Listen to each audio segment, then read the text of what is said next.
बात 70 के दशक की है। हरी हरी वादियों और घाटियों के बीच से सवारी से भरी हुई बस अपने गंतव्य की ओर भागी जा रही थी। ठंडी ठंडी हवाओं के झोंकों ने सभी यात्रियों को प्रफुल्लित कर रखा था। बस में मेरा नाम जोकर फिल्म का मध्यम संगीत बज रहा था। इन सब के बीच 22-23 साल का सचिन अपनी ही धुन में मस्त खिड़की से बाहर निहारते हुए अपने आने वाले दिनों को लेकर प्रसन्नचित्त बैठा था। वो अपनी पढ़ाई पूरी कर सालों बाद अपने घर, अपने गांव लौट रहा था। पिताजी की मृत्यु के बाद उसकी माताजी और बड़े भाई ने बड़ी मेहनत से उसे पढ़ाया और आगे की पढ़ाई के लिए शहर भेजा। उसने भी अपनी माताजी और भैया का सपना सच करते हुए बहुत मेहनत से बीए की परीक्षा अच्छे नंबरों से उत्तीर्ण की थी। उसे पूरी उम्मीद थी कि किसी न किसी कंपनी में या सरकारी नौकरी में उसका सिलेक्शन हो ही जाएगा। आज अपने घर लौटते हुए वो बहुत ज़्यादा खुश था। गांव के डाकघर में उसने पहले ही फ़ोन कर अपने आने की खबर दे दी थी। जिस गांव में चड्डी पहनकर उसका बचपन इधर उधर दौड़ लगाया करता था, उसी गांव में आज साहब बन सालों बाद वो अपने घर लौट रहा था। अब बस कुछ ही देर में वो अपने घर पहुंचने वाला था। उसका गांव नज़दीक ही था। तभी एक आवाज़ के साथ अचानक झटके खाकर बस रुक जाती है। सभी यात्री हैरानी से आगे ड्राइवर की तरफ देखने लगते हैं। कंडक्टर नीचे उतर कर देखता है तो पता चलता है कि टायर पंचर हो चुका था बस का। सभी यात्रियों को सूचित कर ड्राइवर और कंडक्टर बस का टायर बदलने में लग जाते हैं। एक एक कर सभी यात्री बस से नीचे उतर आते हैं। कोई झाड़ियों में घुसता है तो कोई एक तरफ खड़ा होकर धूम्रपान करने लगता है। कोई छोटे ट्रांजिस्टर पर गाने सुनने लगता है। सचिन भी बस से उतरकर उस जगह को गौर से देखने लगता है।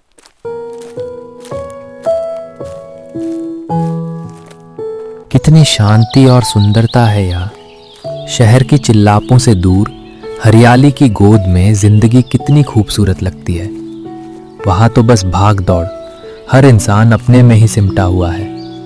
रहने के लिए डब्बों जैसी छोटी छोटी जगह, गरीबों के लिए तो जानवरों जैसी हालत है वहाँ। बस शहरी चकाचौंध देख लो, उसके पीछे की हकीकत कुछ और ही है। अपने आप से बातें करता हुआ सचिन वहां एक झरने के पास पहुंच जाता है। वहां का नजारा देख वो हतप्रभ रह जाता है। बहते कल कल झरने को देखकर उसका मन बहुत खुश हो जाता है। वो दोनों हाथ ऊपर कर आंख बंद करके जैसे वहां के मौसम, वहां की सुंदरता को अपने अंदर महसूस करने लगता है। तभी उसका पांव चिकनी मिट्टी की वजह से फिसल जाता है।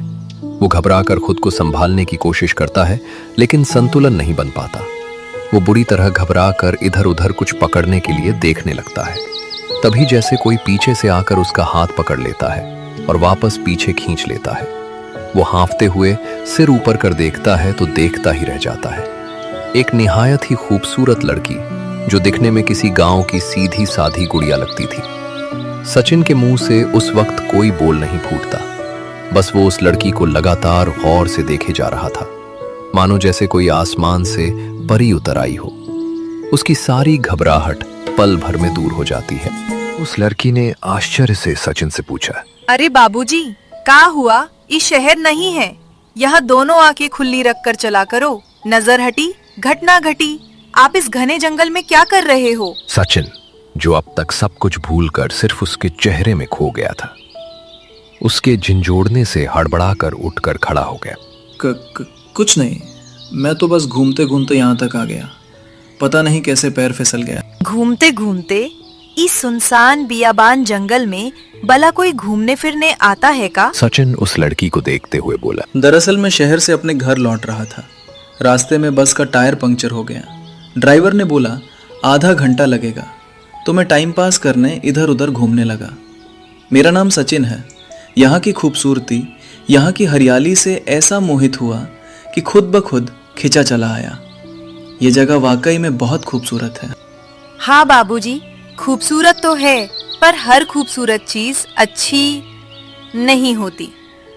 बाहर से जैसा लगता है, अंदर से वैसा होता नहीं। क्या मतलब? अरे बाबूजी, अब हर चीज का कोई मतलब होता है क्या? कुछ चीजें बिना मतलब के भी होती हैं। सचिन उस लड़की की रहस्यमय बातों से बड़ा प्रभावित हुआ। सचिन आसपास गौर से निहारते हुए, हाथ के पंजे को हवा में हिलाते हुए उस लड़की से बोला, अरे मैं तो पूछना ही भूल गया। मेरा तो ठीक है, मैं वक्त काटने घूमता घूमता यहाँ चला आया क्योंकि बस खराब हो गई थी। पर तुम इस सुनसान जगह पर अकेली क्या कर रही हो? ई जगह तो हमरा घर अंगना है बाबूजी। हम तो यहाँ रोज आते हैं।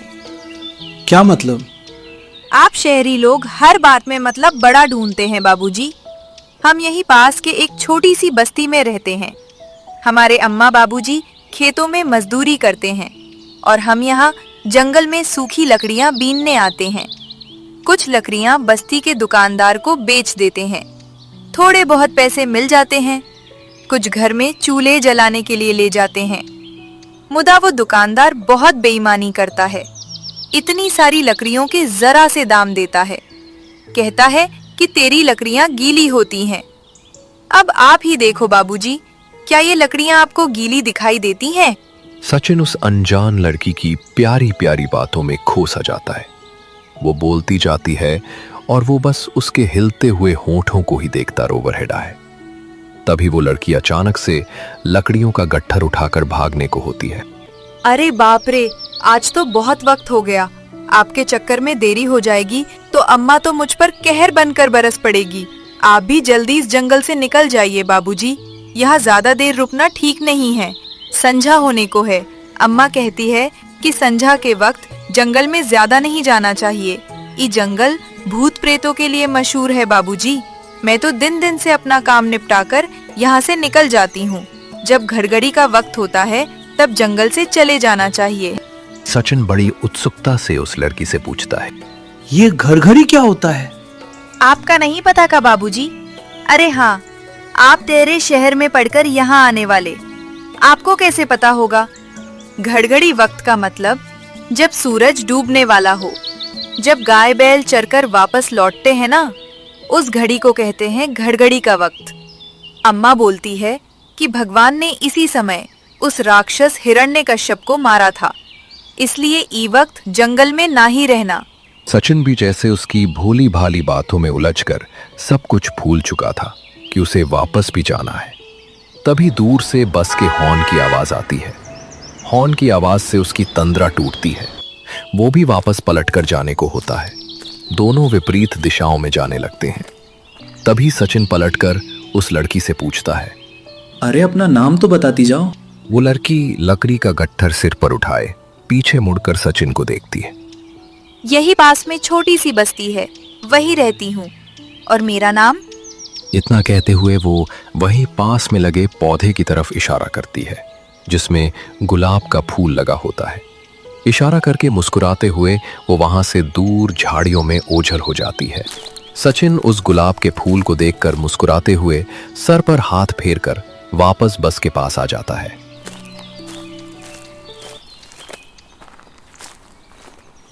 अरे बाबूजी कहाँ रह गए थे? सभी सवारियां आ चुकी हैं। बस आपके लिए खड़े थे, जल्दी आइए। वैसे ही बहुत लेट हो गए हैं। आज तो हमारा सेठ भी हमें नहीं छोड़ने वाला। आइए जल्दी आकर अंदर बैठिए। सचिन वापस अपनी सीट पर आकर बैठ जाता है, पर उसके मन में निरंतर उसी लड़की की बातें घूमती रहती हैं। वो मन ही मन मुस्कुराते हुए खिड़की से अपना सर टिकाकर बाहर की हवा के झोंकों में खो जाता है। जैसे ही बस नाके पर पहुंचती है, सचिन उतरकर चारों तरफ नजर दौड़ाता है।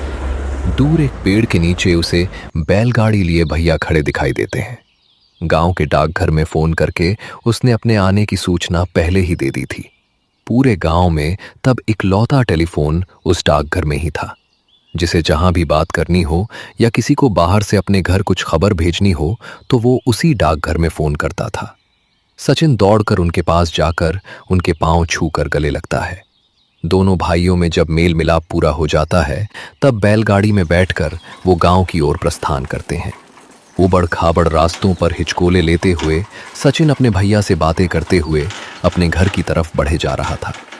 उसके मन में अभी भी उस अनजान लड़की की बातें गूंज रही थीं। जैसे ही बैलगाड़ी गांव पहुंचती है, गांव में मिलने वाले सभी लोग उसे गौर से देखने लगते हैं। हाथ जोड़कर राम राम करते हैं। घर पहुंचते ही उसके भैया आवाज लगाते हैं, माँ देखो कौन आया है, तेरे लाडले को ले आया हूँ। आवाज सुनकर सचिन की माताजी और भाभी बाहर आते हैं। सभी उसे सचिन को देखकर फूले नहीं समाते हैं। सचिन भी दौड़कर अपनी माताजी और भाभी के पांव छूता है। मां के गले लगकर वो अपना प्रेम प्रदर्शित करता है। मां भी अपने बेटे को देखकर बहुत खुश होती हैं। कैसा है तू? कितना दुबला हो गया। वहाँ शहर में ठीक से खाना भी मिलता था या नहीं? अरे माँ, तुझे क्या लगता है शहर वाले भूखे ही रहते हैं क्या? वहाँ खाना तो मिल जाता है माँ, पर तेरे हाथों का स्वाद तो इस दुनिया में सिर्फ यहीं मिलता है। तेरे हाथों की दाल बाटी की बहुत याद आती थी। सच में माँ, इंसान भले कहीं भी चला जाए, कितना भी ऊंचाइयों को छू ले, पर अपने घर की बात, वहां का सुख कहीं नहीं मिल पाता। मां सचिन के सर पर प्यार से हाथ फेरते हुए बोली, बस बस, बहुत हो गई मातृभक्ति।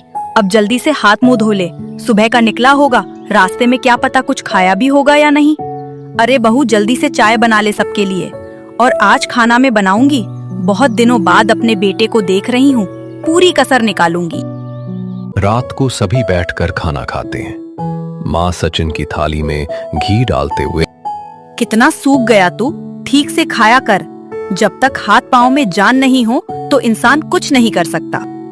खाना खाने के बाद सभी लोग बाहर दालान आकर बैठ जाते हैं। सचिन अपने साथ लाए सूटकेस को खोलकर उसमें से कुछ सामान निकालता है। सबसे पहले वो अपनी माँ को एक रेशमी शाल देता है। ये लो माँ, आपके लिए नरम मुलायम कपड़े की मोटी शाल लाया हूँ। अब सर्दियों में आप इसे पहनकर बाहर निकला करो, इसमें आपको सर्दी नहीं लगेगी। अरे भैया, जो पैसा आप भेजते थे उसे तो मैं खुद पर खर्च करता था। कॉलेज की फीस, वहाँ रहना, खाना, सब आपके ही भेजे हुए पैसे से तो पूरा होता था। लेकिन ये जो सब आप लोगों के लाया हूँ, ये मेरी खुद की कमाई है। पढ़ाई से जो समय बचता था उसमें मैंने छोटी मोटी काम चलाऊ नौकरी कर ली थी। उन पैसों को मैंने कभी खुद पर खर्च नहीं किया, आप लोगों के लिए बचा कर जोड़ कर रखे, ताकि जब भी घर आऊं तो अपनी मेहनत के पैसों से आप लोगों के लिए कुछ खरीद कर ला सकूं। और फिर आपने जो किया है मेरे लिए, अब तक मेरे लिए, उसके आगे तो ये कुछ भी नहीं। बाबूजी की कमी कभी कभी महसूस नहीं होने दी। यहाँ पूरे घर का भी ख्याल रखा। शहर में मुझे भी वक्त पर पैसा भेजते रहे। मुझे सब याद है भैया। अब मेरी बारी है। अब मैं कमाऊंगा और सभी बड़े आराम से घर में बैठना। खेतों में काम कर कर के आपके हाथ कैसे हो गए? भाभी को भी अब सिलाई करने की जरूरत नहीं पड़ेगी। आप पूरा खेत बटाई पर देकर बस हुक्म चलाना। आप दोनों भाई एक बार फिर आत्मीयता से गले मिलने लगते हैं।